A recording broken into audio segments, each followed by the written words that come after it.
Olá, olá, tudo bem? Sou eu, Oliveira. Como que vocês estão? Hoje, nesse dia tão importante, nesse mês de março, no dia 2 de março de 2023, eu apresento para vocês esse vídeo sobre as grandes civilizações que existiram no mundo e que ainda há de existir. Eu te peço, compartilhe esse vídeo, se inscreva no canal, toca no sininho para você receber mais notificações quando houver vídeos novos no canal. O meu nome é Oliveira e clamo ao Criador que, através de Salvador e do seu Espírito Santo, te abençoe e me abençoe.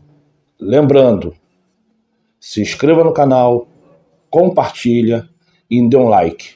Um bom vídeo para você e que você, e caso você tenha família, sejam abençoados e que o Criador esteja na tua vida e na vida de todos aqueles que te cercam. Muito obrigado, um bom vídeo.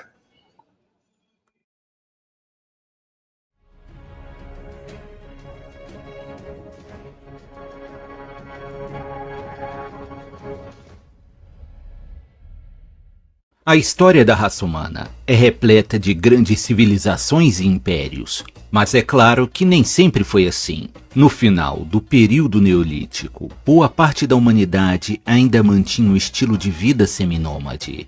Com o domínio da agricultura e a domesticação de animais, os seres humanos passaram a criar povoados cada vez maiores, o que permitiu um aumento considerável da população.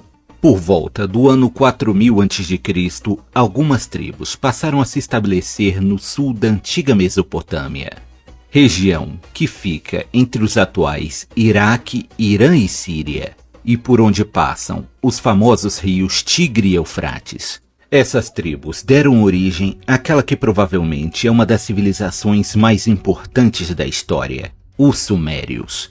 A civilização suméria era fascinante, sendo responsável por grande parte dos avanços da humanidade durante a Idade do Bronze. Os sumérios foram pioneiros na drenagem de pântanos e nos sistemas de irrigação para plantações. Possuíam uma linguagem rica e bem desenvolvida, o que facilitou o comércio e a troca de conhecimentos com outros povos. Esta civilização também se destacava por sua capacidade artística. Eles desenvolveram músicas bem elaboradas e demonstravam grande habilidade como artesãos, esculpindo em mármore, madeira e produzindo belíssimas esculturas de bronze. E talvez o mais importante, eles criaram o primeiro sistema de escrita. Os sumérios desenvolveram a escrita cuneiforme, que era feita com pequenos objetos em forma de cunha, e usavam tabuletas de argila para registrar os símbolos. A escrita cuneiforme era bastante sofisticada para a época, com a qual os sumérios registravam os acontecimentos importantes, chegando até mesmo a registrar poemas e códigos de leis. Os textos escritos pelos sumérios contêm desde cálculos matemáticos até o estudo de astronomia e medicina. Posteriormente, a escrita cuneiforme foi adotada por outros povos, como os babilônios, hititas e assírios. Também é atribuído aos sumérios o aperfeiçoamento de ferramentas como martelo, enxadas e picaretas, além de armas feitas de bronze com uma qualidade impressionante para aquele período. Os sumérios cultuavam muitos deuses diferentes, que eram chamados de Anunnaki, um grupo de divindades responsáveis pela criação da humanidade. E eles eram associados a desastres naturais, como enchentes e terremotos. Para os sumérios, os Anunnakis eram seres celestiais que vieram à Terra em busca de ouro. E para facilitar o trabalho de mineração do metal precioso, deram origem à raça humana para servi-los neste propósito.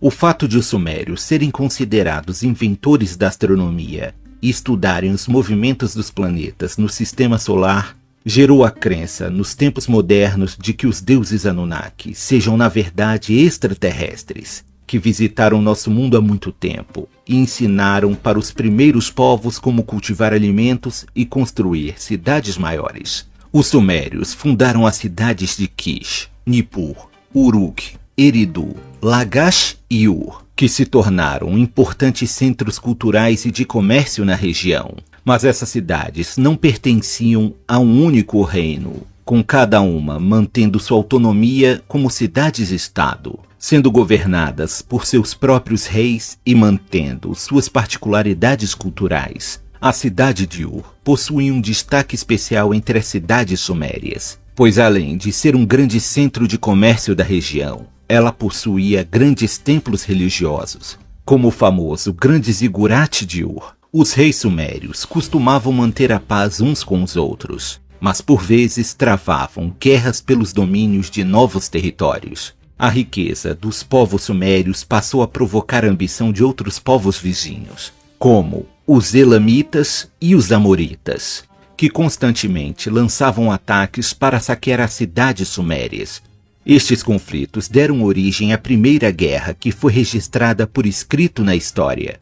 A guerra ocorreu no ano 2700 a.C., entre sumérios e o reino dos elanitas. O rei sumério da cidade de Kish se chamava Enem-Baraguese. Ele liderou as forças sumérias contra o reino dos elanitas. Já naquela época, a tática em combate podia fazer toda a diferença entre a vitória e a derrota. Os sumérios possuíam soldados relativamente disciplinados que lutavam em formação de paredes de escudo quando era necessário. Provavelmente a arma de guerra mais temível da época fossem as carruagens de guerra, com 2 eixos e puxados por 4 animais, sendo estes cavalos ou jumentos. É fácil imaginar que o número de baixas fosse bem alto nas batalhas, pois os soldados lutavam com pouca proteção.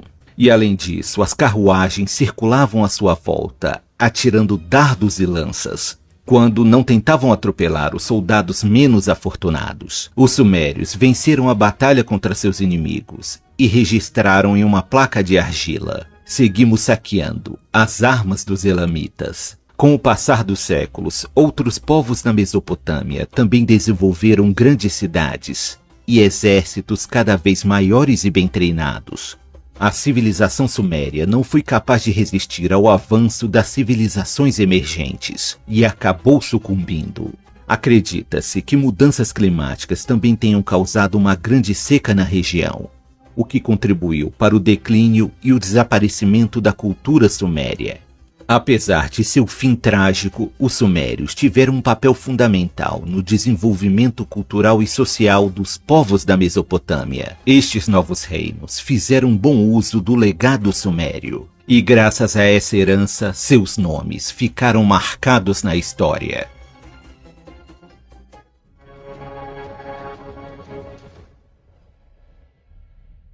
Os acádios fazem parte da linhagem dos povos semitas, que habitavam a região do norte da Síria. Eles chegaram na Mesopotâmia por volta do ano 2500 a.C. e provavelmente estavam em busca de terras férteis para se estabelecer. Logo no início de sua expansão, os acádios e sumérios tiveram alguns conflitos, seguido de um período de paz que foi muito proveitoso para os acadianos. Eles mantiveram comércio e troca de relações culturais e linguísticas com os sumérios, adotando e adaptando o estilo de escrita cuneiforme. Mas ao contrário dos sumérios, que prezavam pelo desenvolvimento das artes e ciências, os acadianos eram um povo de natureza belicosa e tinham grande estima pela guerra. Os acádios também eram um povo politeísta e, com o passar do tempo, seus deuses se mesclaram com os deuses sumérios. Um bom exemplo disso é o caso da deusa Ishtar, a deusa da fertilidade para os acádios, que teve como origem a deusa Namu, que era a deusa dos mares para os sumérios. Os acádios passaram a dar o status de divindade aos seus reis, ou se referiam a eles como enviado dos deuses para governar seus súditos na terra. E assim, os reis acádios também detinham o título de sacerdotes supremos. A convivência entre acadianos e sumérios havia alcançado um ponto de harmonia, mas ainda assim, os sumérios detinham boa parte do controle comercial da região, o que impedia o desenvolvimento das cidades acádias. Os sumérios estavam sempre cercados de inimigos. Haviam os reinos inimigos dos elanitas e urritas e muitas tribos nômades que sempre invadiam suas terras. Somando a isso, os próprios sumérios travavam guerras entre si, uma cidade-estado tentando sobrepujar a outra. Foi então que, por volta do ano 2375 a.C., o rei sumério, Lugal-Zaghese, unificou todas as cidades sumérias após uma sucessão de batalhas. Lugal-Zaghese governou os sumérios por cerca de 30 anos, e neste período os sumérios e os acadianos já viviam quase como um povo só, tendo membros da nobreza de ambos os povos dividindo posições importantes na sociedade. Eis que na cidade suméria de Kish surge Sargão, que posteriormente ficou conhecido como Sargão o Grande. A origem de Sargão não é muito clara, pois os textos escritos em argila daquela época estão incompletos. E também não é claro de que maneira ele conseguiu subir ao trono. Em uma placa de argila estava escrito: em Acádia, Sargão, cujo pai era um jardineiro, o copeiro de Ur-Zababá, se tornou rei, o rei de Acádia, que constituiu Acádia. Ele governou por 56 anos. Após assumir o poder da cidade de Kish, Sargão declarou guerra contra o rei sumério Lugal-Zaghese e atacou a cidade de Uruk, a qual foi conquistada após uma árdua batalha. Lugal-Zaghese foi capturado durante a batalha, e Sargão, como sinal de superioridade e desdém por seus inimigos, colocou uma coleira no pescoço do rei derrotado e o arrastou até os portões de sua cidade. Após essa grande vitória, Sargão e seus exércitos seguiram conquistando outras cidades sumérias e também conquistaram os territórios dos Elanitas e Hurritas, criando assim o primeiro império da história, que ficou conhecido como o primeiro império mesopotâmico. Tamanha era a fama de Sargão, que ele passou a ser chamado de o soberano dos 4 cantos da terra, e seu império se espalhava desde a Síria até o Golfo Pérsico e indo até o Mar Mediterrâneo. Sargão foi tão poderoso e influente que foi até mesmo incluído nos textos babilônicos que exaltavam seus feitos. Os babilônios escreveram: Sargão não tinha nem rival nem igual, seu esplendor sobre a terra se espalhava. Na época das conquistas de Sargão, a guerra já era uma realidade frequente para os povos da Mesopotâmia, o que gerou esforços para aprimorar os equipamentos militares usados pelos soldados acádios. Os acádios veneravam os leões e faziam esculturas e pinturas destes animais em seus templos e palácios. E há registros de que estes animais eram capturados para serem usados em batalhas. Sargão morreu por volta do ano 2215 a.C., com cerca de 85 anos de idade, uma idade bem avançada para a época. Logo após a sua morte, muitas revoltas surgiram por todo o império, e os filhos de Sargão não conseguiram manter o poder herdado de seu pai por muito tempo. Pouco a pouco, os acádios foram sendo dominados pelos gútios, uma tribo nômade originária dos Montes Agros, no alto do rio Tigre, e após 2 séculos de existência desmoronou, o primeiro grande império da história. Mas a figura poderosa de Sargão Grande inspirou os reis do Oriente Médio por muitas e seguidas gerações.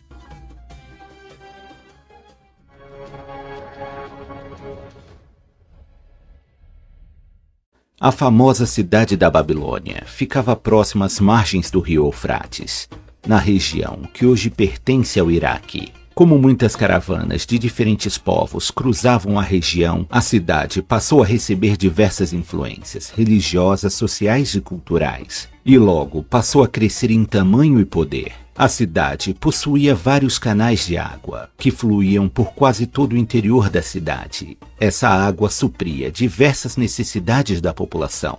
É possível que em seu auge a Babilônia tenha sido a maior cidade do mundo, e lá existiam os famosos Jardins Suspensos, que foram considerados uma das 7 maravilhas do mundo antigo. Com o florescimento de sua economia, os babilônios passaram a construir estátuas, templos e monumentos ricamente detalhados. A estrutura do governo babilônico era comandada por nobres de diferentes famílias e por seus líderes religiosos. A origem do nome Babilônia é uma adaptação da língua grega. O nome original vem da língua acádia, Bab-Ilan, cuja tradução seria Porta dos Deuses. Com a ascensão do rei Hammurabi ao trono da Babilônia, a cidade alcançaria uma importância ainda maior. Hammurabi foi o 6º rei da dinastia Amorita, e sob seu reinado, a Babilônia floresceu, dominando territórios que antes pertenciam ao Império Sumério e Acádio. Hammurabi conquistou as principais cidades da Mesopotâmia, incluindo a cidade de Assur e Nínive, criando assim o primeiro Império Babilônico, chamado de Império Paleo-Babilônico. Ele também criou o famoso Código de Hammurabi, que foi um conjunto de leis e regras de conduta, e também estava escrito como aplicar as devidas punições equivalentes aos crimes cometidos. Este código seguia o princípio da lei de Talião, onde a justiça era alcançada pela famosa regra do olho por olho e dente por dente. Na área militar, os babilônios aperfeiçoaram os equipamentos acádios, com couraças e elmos bem trabalhados e ajustados ao corpo dos soldados. O império de Hammurabi não durou muito tempo, desmoronando logo após a sua morte, em 1750 a.C. Como já era de se esperar, após a morte do soberano, diversas revoltas aconteceram nas cidades que estavam sob o domínio babilônico.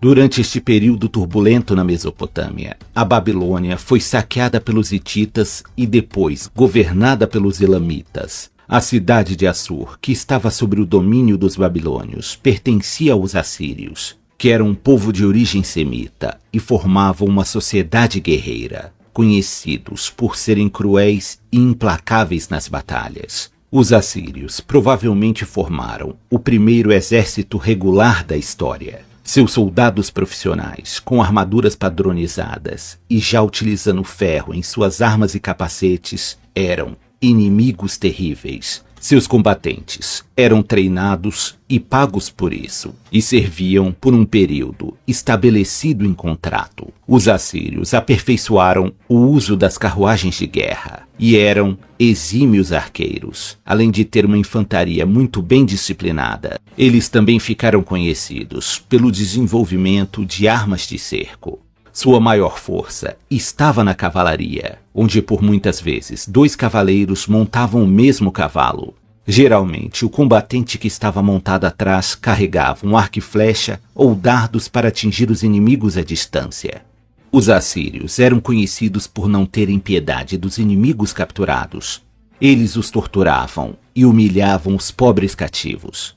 Com a queda do Império de Hammurabi, os assírios conquistaram a Babilônia e tomaram as terras e cidades dos elanitas e hititas, chegando até mesmo a tomar grandes porções de terra do grandioso povo do Egito. Estes feitos consolidaram o início da Idade do Ferro. O Império Neo-Assírio, que foi até então o maior império em extensão territorial já conquistado, superava até mesmo o Império de Sargão o Grande. A capital do Império Assírio era a cidade de Nínive, que recebeu grandes melhorias em suas muralhas para aumentar a segurança contra possíveis ataques inimigos. O último grande rei assírio foi Assurbanipal. Ele organizou a famosa Biblioteca de Nínive, que chegou a ter 22.000 plaquetas de argila com escrita cuneiforme. E é graças a elas que hoje sabemos tanto sobre os povos da Mesopotâmia. O rei assírio não teve um reinado tranquilo, já que seu irmão, que reinava na cidade da Babilônia,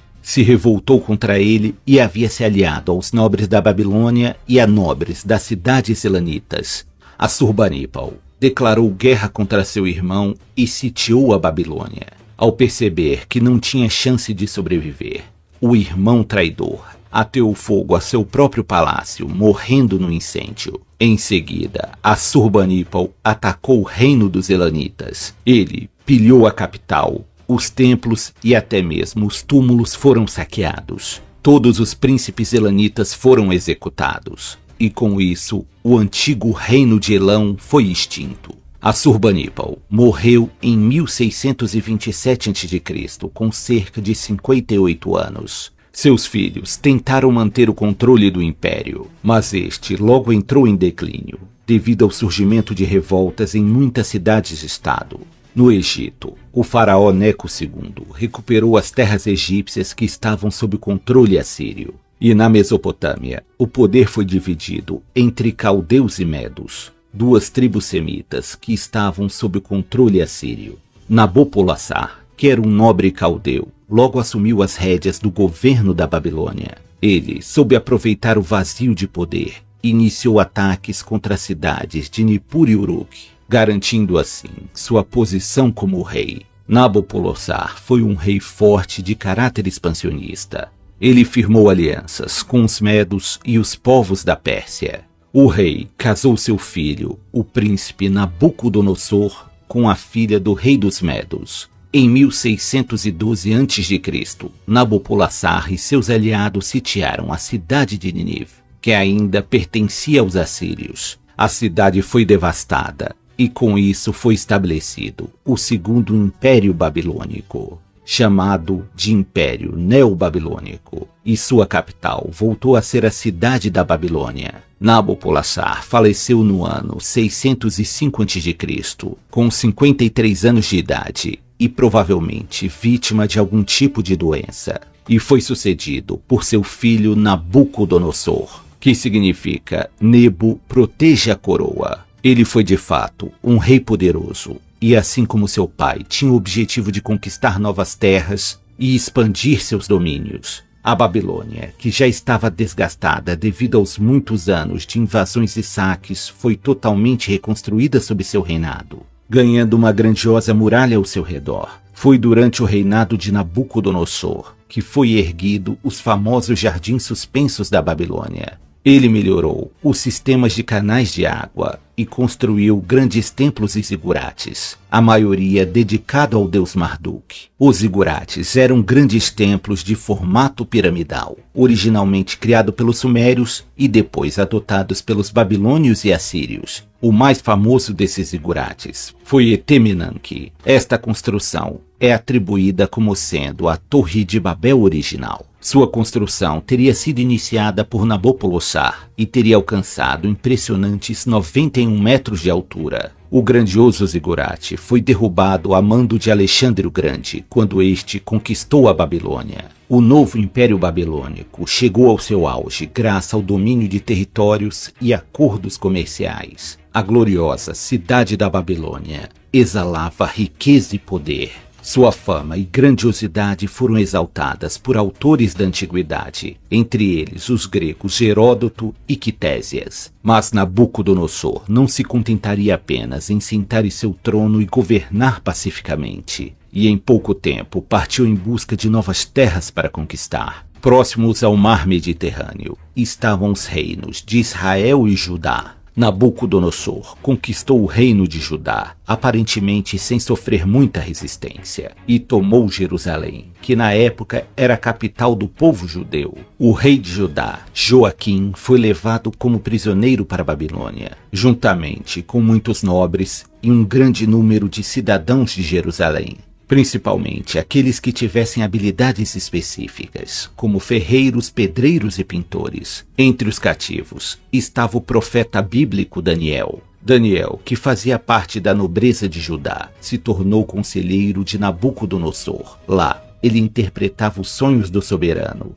e acabou se tornando respeitado na corte real. Nabucodonosor deixou o tio de Joaquim, Zedequias, no comando de Jerusalém e seguiu conquistando as terras do reino de Israel, que por sua vez era mais poderoso que o reino de Judá. Como o reino de Judá e Israel ficavam próximos ao Egito, havia uma divisão entre a população, com alguns apoiando que deveriam se aliar aos egípcios e outros apoiando ficar ao lado dos babilônicos. Não demorou muito para surgir uma revolta em Jerusalém, apoiada pelos egípcios, o que enfureceu Nabucodonosor. Ele sitiou Jerusalém antes que os egípcios pudessem chegar. A cidade sofreu uma grande retaliação e suas muralhas foram destruídas. Seus templos e palácios foram saqueados. Zedequias foi capturado e cegado, sendo aprisionado pelo resto de sua vida. E novamente um grande número de prisioneiros foi tomado como escravos e levados para a Babilônia. Este período ficou registrado na história dos judeus como o cativeiro da Babilônia.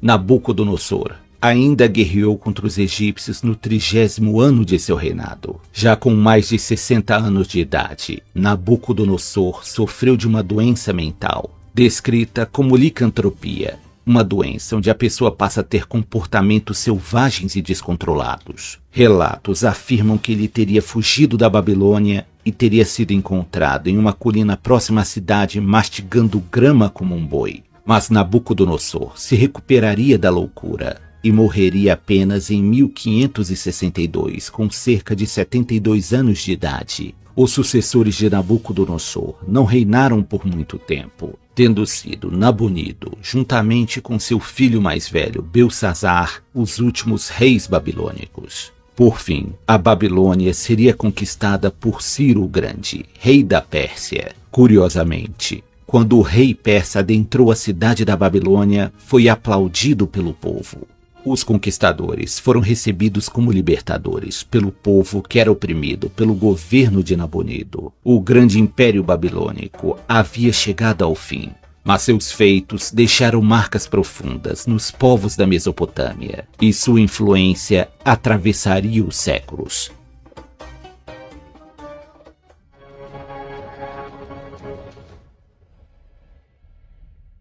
Muitos impérios surgiram durante a Idade do Bronze. Alguns se tornaram famosos, como os babilônios. Outros, no entanto, foram soterrados pelas areias do tempo e quase foram esquecidos no curso da história. O Império Hitita foi um dos mais poderosos e influentes de sua época e ainda assim permaneceu escondido por muito tempo.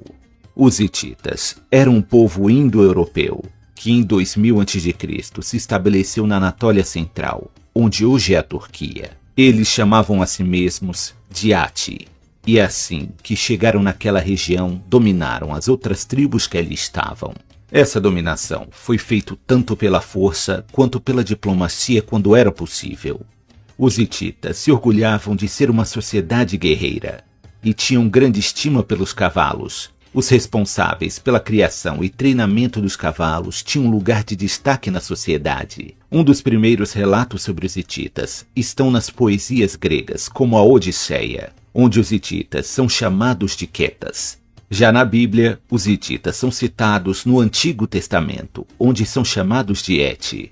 Há inclusive a história de Urias, marido de Betsabá, e que servia ao rei Davi. Urias e Betsabá eram hititas. Os hititas também são mencionados em textos assírios e egípcios. Mesmo com tantos relatos, o povo hitita só veio a ser oficialmente descoberto em 1880 pelo arqueólogo Archibald Henry Sayce. E mesmo encontrando fartas evidências, Archibald foi motivo de risadas dentro da sociedade acadêmica, que diziam que ele estava tentando inventar a existência da civilização hitita. Suas descobertas só foram confirmadas anos depois, graças a escavações realizadas pelo arqueólogo alemão Hugo Winkler. Por volta do ano 1650 a.C., os impérios babilônico, egípcio e hitita já haviam se consolidado. Os hititas estavam em uma posição geográfica privilegiada, já que podiam comercializar com diferentes nações de diferentes culturas. Embarcações mercantes vindas da Grécia, Egito e Mesopotâmia passavam pelos portos das cidades hititas. Mesmo estando cercados de reinos e impérios poderosos, os hititas nunca foram conquistados. E lendas dizem que jamais perderam uma batalha. Em 1274 a.C., os hititas travaram com os egípcios a Batalha de Kadesh. Os dois lados lutaram ferozmente, sem conseguir obter uma vantagem decisiva. Esta batalha ficou conhecida como a maior batalha de bigas da história. O conflito terminou em um impasse, e por isso os egípcios foram obrigados a recuar. O faraó do Egito, Ramsés II, assinou um tratado de paz com os hititas, reconhecendo o Império Hitita como sendo igual em poderio militar ao Egito. Por diversas vezes, os hititas detiveram invasões assírias, babilônicas, egípcias e gregas. O equipamento militar de seu exército era composto por capacetes e armas de bronze, além de couraças pesadas feitas com pequenas placas de bronze, e é atribuída aos hititas serem uma das primeiras civilizações a dominar a metalurgia do ferro. Os hititas também tinham a fama de possuir as melhores carruagens de guerra de sua época. Suas carruagens podiam carregar até 3 guerreiros e eram puxadas por 2 ou até 4 cavalos. A tática empregada nessas carruagens era bastante eficiente.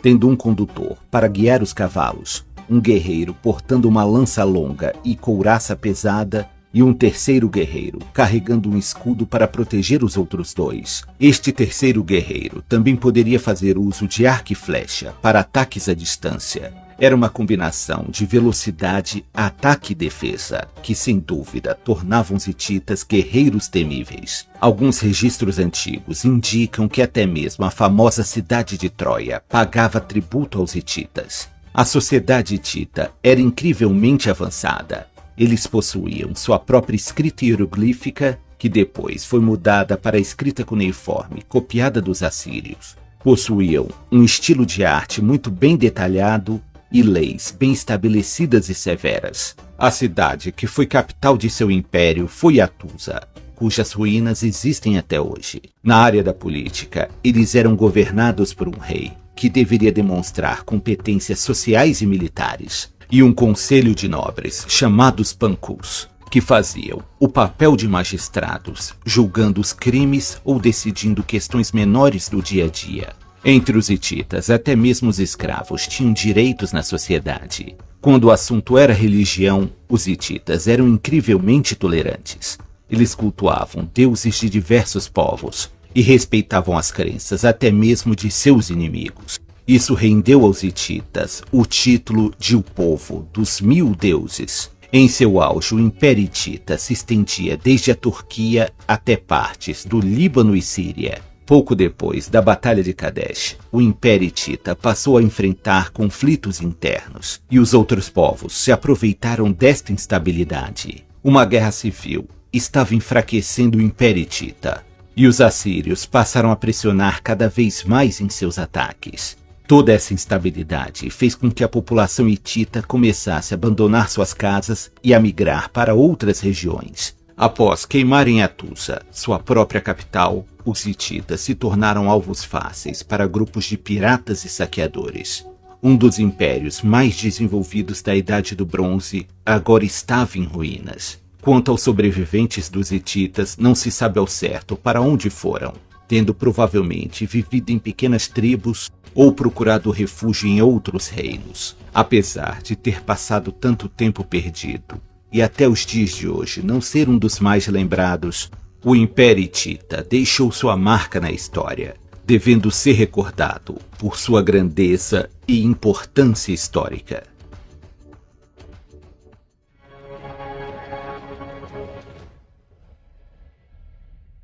Muito se fala sobre a importância da cultura grega e como ela serviu de base para o desenvolvimento do pensamento ocidental. Mas os gregos receberam diversas influências de outros povos, tão antigos e exóticos que ainda preservam seus mistérios até os dias de hoje. Os fenícios fazem parte dos povos mais desenvolvidos e influentes da antiguidade, e sua cultura teria grande impacto em civilizações futuras. Este povo habitava a região litorânea da antiga Canaã, onde hoje fica a costa marítima do Líbano, da Síria e de Israel. Na antiguidade, eles eram conhecidos como povo púrpura. O termo fenício tem origem na palavra grega phoenix, que pode significar carmim ou púrpura, uma cor considerada bastante luxuosa na época. Por volta de 1200 a.C., o Egito perdeu alguns territórios devido a revoltas populares, e a cultura fenícia passou a florescer neste período. O vácuo de poder na região permitiu aos fenícios erguerem suas próprias rotas comerciais e fortalecerem seus exércitos. Assim como os sumérios e os gregos, os fenícios possuíam muitas cidades-estado, que se mantinham independentes e com traços culturais distintos. Com o desenvolvimento de uma cultura baseada no comércio marítimo, os fenícios entraram em contato com muitos povos diferentes, como a civilização minoica na ilha de Creta e os micênicos na Grécia. Com a expansão de seus domínios, os fenícios colonizaram novos territórios, onde fundaram cidades importantes. Entre elas podemos citar as cidades de Tiro, Sidom e Beirute. Uma das maiores contribuições que os fenícios deixaram para a humanidade está relacionado à escrita. Eles criaram um modelo de alfabeto que é considerado o ancestral de todos os alfabetos modernos. Esse alfabeto é chamado de alfabeto fonético fenício e chegou até a Grécia por intermédio da ilha de Creta. Os gregos, por sua vez, adicionaram as vogais ao alfabeto fenício, criando assim o alfabeto grego. Os fenícios prosperaram muito com o comércio de madeira, escravos e vidro, mas seu produto mais valioso era a púrpura tíria. Este produto era uma tintura natural, extraída de caramujos marinhos. Este corante possui a cor vermelho-púrpura, uma cor muito apreciada por toda a nobreza da antiguidade. Mas o valor da púrpura tíria estava além de sua bonita cor, já que as roupas tingidas com esta tintura tinham a característica de não desbotar com o tempo. Na verdade, com o passar do tempo, as cores ficavam cada vez mais fortes e vívidas. Outra fonte de renda valiosa para os fenícios era o vinho, de alta qualidade. Devido a questões climáticas, o vinho egípcio não podia se comparar em qualidade com o fenício. E por isso eles pagavam em ouro pelas jarras de vinho de alta qualidade vindas da Fenícia. Os fenícios ainda contavam com comércio de prata, cobre, estanho e bronze, além de produzirem joias e esculturas feitas de vidro colorido. Com tamanha variedade de produtos circulando nos mercados, os fenícios acumularam uma riqueza realmente espantosa. Tudo isso era possível graças aos incríveis barcos desenvolvidos pelos fenícios. As galés fenícias eram chamadas de birremes, pois possuíam 2 fileiras de remos. Outros modelos com 3 fileiras de remos foram chamadas de triremes. Esse era o melhor tipo de embarcação da antiguidade, e seu estilo foi copiado pelos gregos, egípcios e posteriormente pelos romanos. Os fenícios possuíam uma religião politeísta, na qual cultuavam um grande número de deuses e seres sagrados. Algo curioso é que, apesar de terem uma cultura voltada para o mar, o panteão de deuses fenícios parecia não ter divindades marítimas. Também era costume realizar sacrifícios de animais em rituais religiosos, algo que era comum na maioria das religiões praticadas na época. No entanto, os fenícios também sacrificavam seres humanos, inclusive crianças e recém-nascidos. Assim como os minoicos da ilha de Creta, os fenícios possuíam essa dualidade, sendo um povo desenvolvido, mas com uma estranha ligação com costumes primitivos. Como grandes navegadores, os fenícios percorreram uma distância marítima espantosa para sua época. Eles navegaram e criaram colônias por toda a costa da África, chegando até a Península Ibérica, onde hoje fica Espanha e Portugal. Acredita-se que os fenícios também chegaram até a Grã-Bretanha e fizeram comércio com as tribos celtas que lá habitavam. 65 anos antes da fundação de Roma, os fenícios fundaram a cidade de Cartago, no norte da África. Cidade esta que se tornaria uma das maiores rivais de Roma. Existem algumas teorias de que os fenícios teriam atravessado o Oceano Atlântico e chegado ao Nordeste brasileiro, mas a academia considera esta uma teoria fantasiosa e exagerada. Os fenícios são muito citados na Bíblia. Talvez a mais famosa personagem bíblica seja a princesa Jezebel, filha do rei Etbaal da cidade de Sidom. Jezebel ficou famosa por ter se casado com o rei Acabe de Israel e ter exercido muita influência, agindo como rainha e sacerdotisa. Mesmo com toda sua fama e riqueza, os fenícios não possuíam uma força militar unificada e, por conta disso, não conseguiram oferecer muita resistência contra os ataques do emergente Império Persa. A cidade de Cartago foi um dos principais abrigos para os fenícios. Com o aumento da população, a cidade cresceu substancialmente. Em 332 a.C., Alexandre o Grande conquistou a famosa cidade fenícia de Tiro, que estava sob o domínio persa. Alexandre foi implacável com a cidade, ordenando a morte de 2.000 cidadãos. Entre eles estavam persas e fenícios. Pouco tempo depois, a cultura fenícia desapareceu de sua terra natal. A antiga região da Fenícia passou a ser dominada por outras potências, como os gregos e egípcios. Mas Cartago continuou a se desenvolver e prosperar, criando sua própria identidade cultural, e seus cidadãos passaram a ser conhecidos como cartagineses, mas se consideravam herdeiros da gloriosa tradição da civilização fenícia.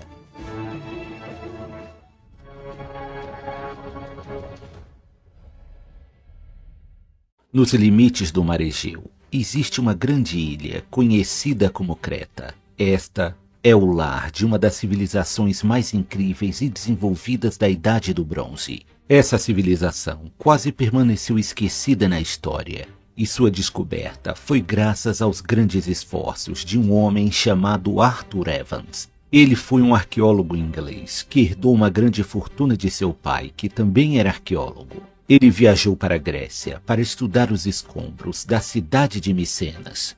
Em seus estudos, ele encontrou evidências de uma civilização até então desconhecida. Isso o levou a diversos lugares da Grécia em busca de respostas.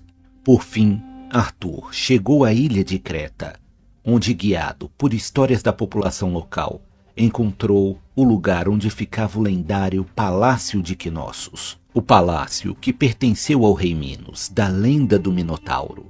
As escavações do local renderam descobertas incríveis, que iriam fazer Arthur dedicar toda a sua vida às suas pesquisas. Ele chamou o povo que havia descoberto de Minoicos. O nome foi dado em homenagem ao rei Minos, que, de acordo com o mito grego, era filho de Zeus. É provável que os Minoicos chegaram a Creta vindos da Anatólia, onde hoje fica a atual Turquia. Tal migração ocorreu ainda no período paleolítico, mais de 120 mil anos antes de Cristo.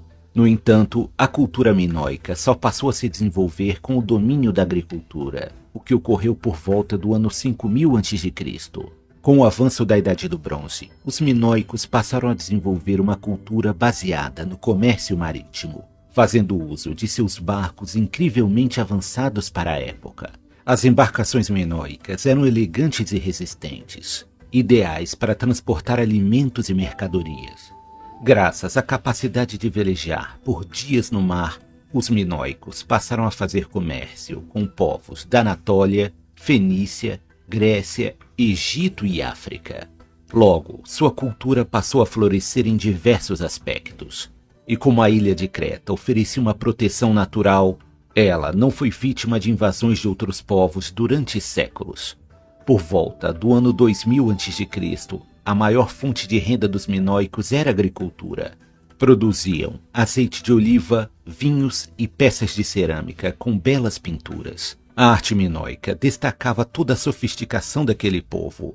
Suas pinturas tinham um estilo único e exibiam um nível artístico muito avançado. A beleza das mulheres daquela ilha eram exaltadas em diversas representações, com cabelos longos, escuros e ondulados, vestidos coloridos e maquiagem nos lábios e olhos. Os homens geralmente eram representados com pele morena, com corpos atléticos e postura altiva. Os minoicos também produziam joias de ouro e prata e até peças feitas em cristal.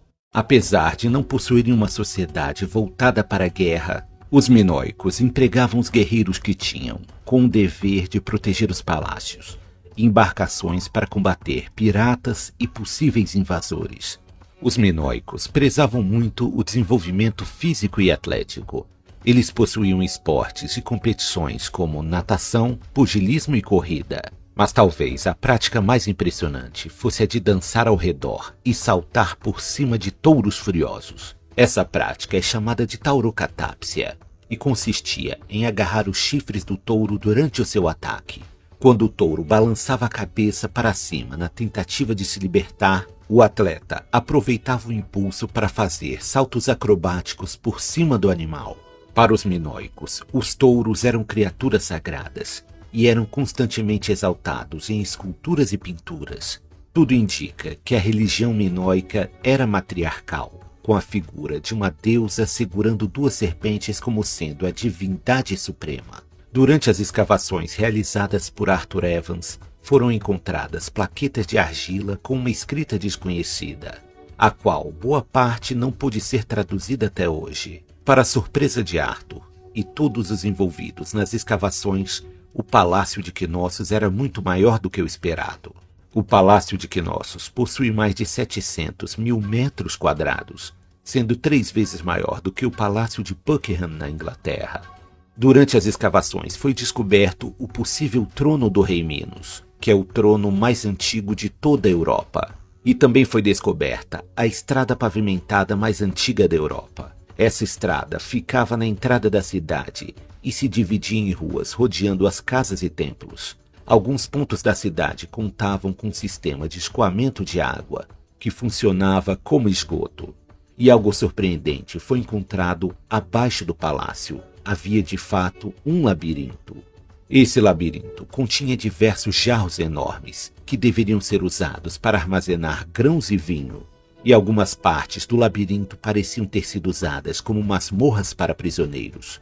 Em moedas daquele período, estavam cunhados desenhos de labirintos e do Minotauro, o que reforça a estranha lenda sobre a criatura monstruosa. A ilha de Creta está em uma região onde existe muita atividade sísmica.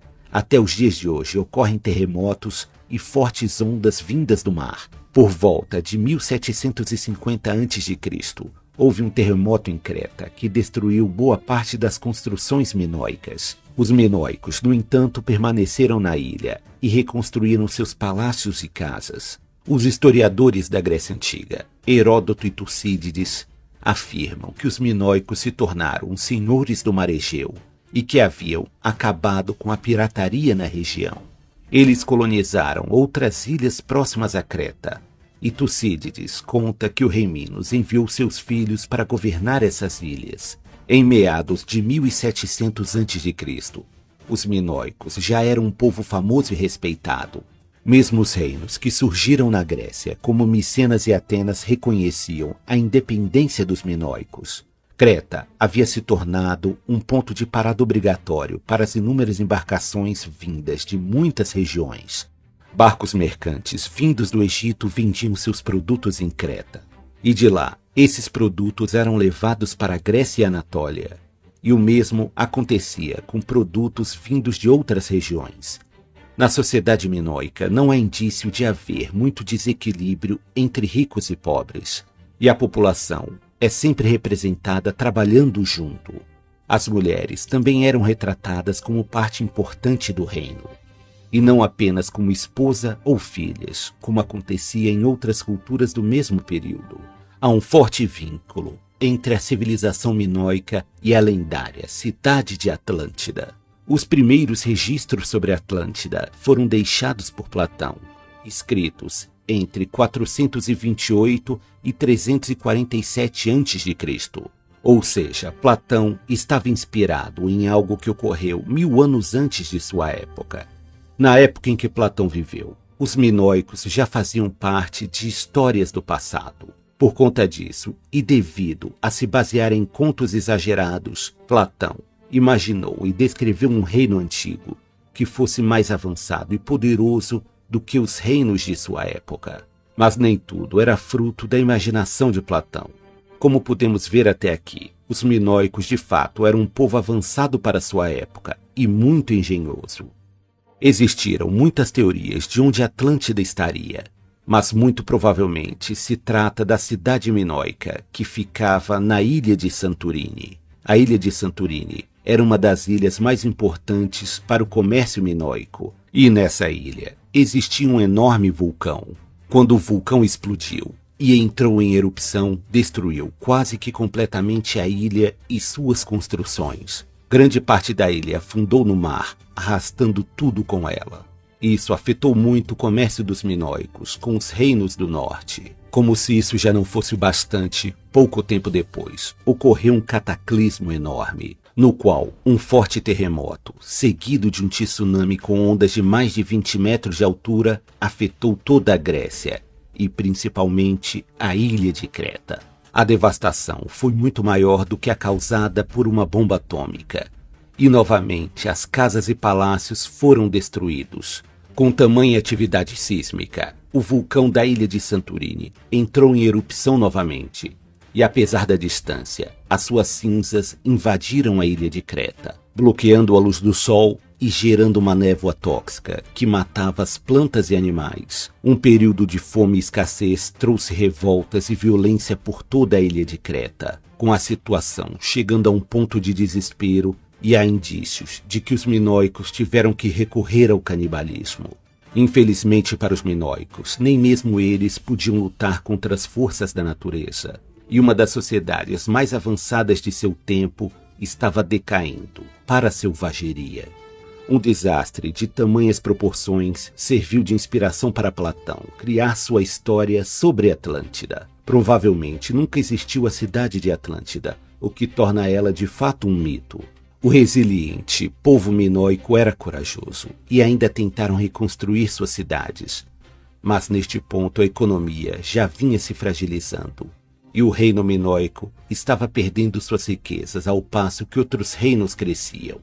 O reino grego dos micênicos já vinha conquistando quase toda a Grécia e já avançavam em direção às ilhas do Mar Egeu. Não se sabe ao certo se os micênicos tomaram Creta à força ou se ofereceram ajuda em troca de cederem o território. O fato é que os minoicos e os micênicos fundiram suas culturas e 2 séculos depois estavam começando a recuperar a ilha de Creta. De acordo com Homero, em seu poema épico sobre a Guerra de Troia, os navios micênicos, comandados pelo rei Agamenon, zarparam em direção a Troia partindo da ilha de Creta. Em 1200 a.C., o domínio micênico sobre Creta entrou em declínio, boa parte devido aos ataques de piratas que vinham devastando tudo em seu caminho. Até mesmo o poderoso Egito sofreu grandes perdas contra os piratas do Mar Egeu, também conhecidos como o Povo do Mar. Os últimos habitantes de Creta abandonaram as grandes cidades e se refugiaram por mais de um século nas montanhas da ilha. Isso permitiu que outros povos vindos da Grécia ocupassem as antigas cidades minoicas, que já não tinham mais condições de resistir contra invasores. E assim, uma das mais esplêndidas culturas do mundo antigo havia chegado ao fim.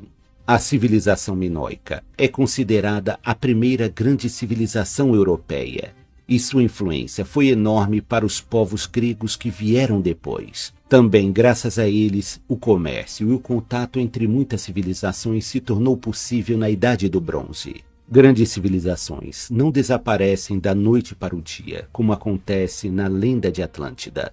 Mas as suas histórias podem ser tão incríveis e ricas quanto aquelas imaginadas pelos melhores escritores e poetas.